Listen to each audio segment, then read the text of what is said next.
Okoljska, kmetijska in davčna inšpekcija so v spremstvu policije včeraj obiskali nelegalni avtoodpad, na katerega domačini opozarjajo že leta. Vsa dosedanja prizadevanja, da bi lastnik zemljišča odstranil razpadajoče avtomobile, po oceni domačinov naj bi jih bilo več 100, so bila doslej neuspešna. Kakšne težave imajo inšpektorji v boju proti nelegalnim avtoodpadom, koliko jih sploh je pri nas in kakšne so kazni? O tem v rubriki Dejstva. Brigita Potočnik.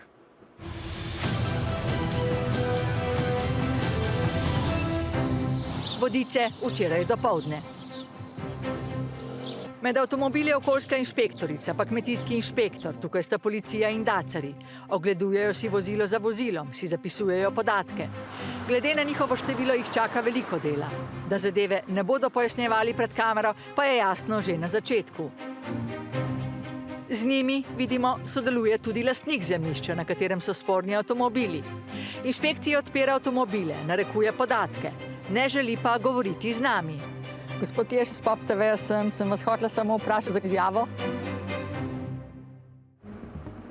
Končno bi lahko rekli domačini, ki že leta nemočno spremljajo, kako lastnik zemljišča na travniku kopiči stare avtomobile.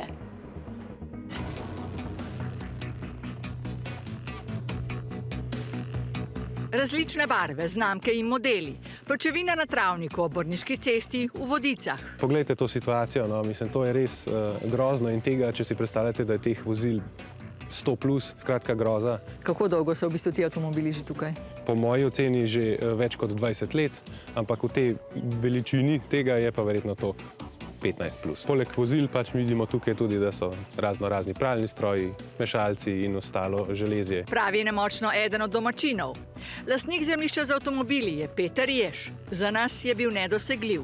Že leta ga poskuša priklicati občina. Poslali smo po uradni pošti, priporočeno, poslali smo po navadni pošti, poslali smo po elektronski pošti in na vrata smo mu nabili dopis, da se ne oglasi na občini, da bomo najdeli skupaj rešitve, da se to odstrani. Rezultat pa? Nobenega odgovora.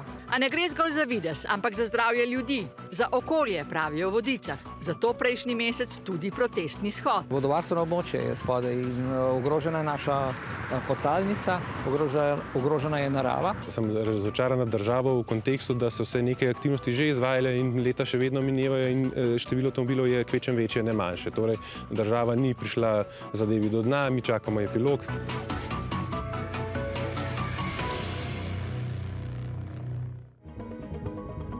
In kaj je doslej počela inšpekcija? S primerom sta se ukvarjali dve inšpekciji.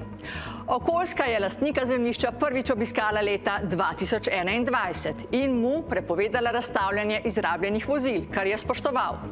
Naslednji nadzor leta 2024 pa je pokazal, da je na zemljišču še več avtomobilov. Kmetijska inšpekcija je bila v Vodicah prav tako leta 2021. Odstranitev vozil je zahtevala, ker so na kmetijskem zemljišču.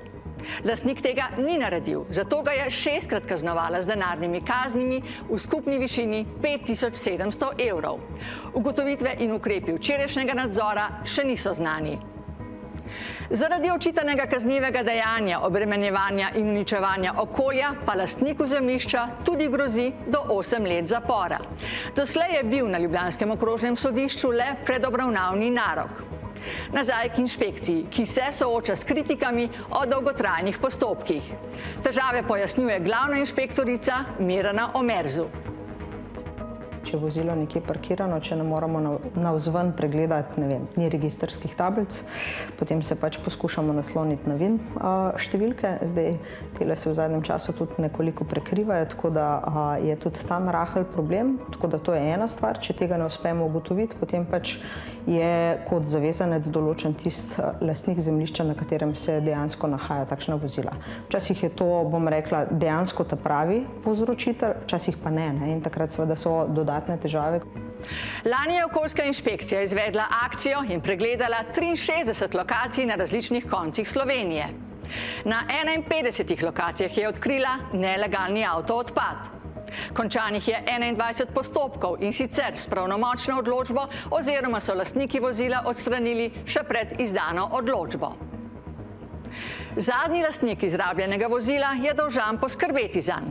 Lahko ga brezplačno odda obratu za razgradnjo takih vozil. Obiskali smo Dinos v Naklem. Dobre, Miha, kar začne.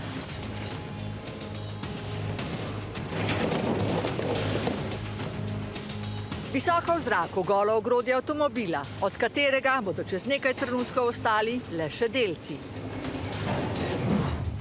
A gremo od začetka. Marko Draxler, ki v Dinosu skrbi za odvoz avtomobilov, nam pokaže, kako poteka delo.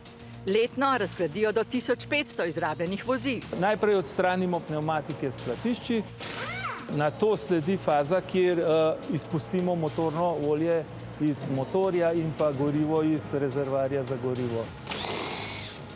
Vakuumska črpalka izsesa hladilno tekočino in olje, v bistvu se zbira tukaj v tem lijaku. Sledijo odstranitev katalizatorja, baterije in ostalega, kar lahko prodajo na trgu. Nato pa še zadnja pot avtomobila,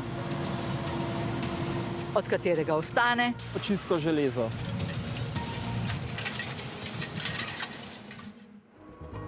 In zakaj je tako pomembno, da izrabljeni avtomobili ne končajo v naravi ali na drugih neprimernih lokacijah? Zaradi človeku ali okolju zelo nevarnih snovi in predmetov, kot so motorno olje, gorivo, zavorna tekočina, baterija in tako naprej. Če je doslej inšpekcija odločala subjektivno, kateri avto je izrabljen in kateri ne, pa bo postavila jasnejša pravila nova evropska uredba. Uredba bo predvsem dala jasnejše kriterije med izrabljenimi in neizrabljenimi vozili in predvsem večji poudarek na popravljivosti, na kriterijih, kot so popravljivost, varnost in pa glede vpliv na okolje. Uredba naj bi bila sprejeta na začetku naslednjega leta. Več na 24ur.com. Med drugim, zakaj nekateri raje plačajo 1000 evrov in več kazni, kot da bi odstranili nelegalni avtoodpad.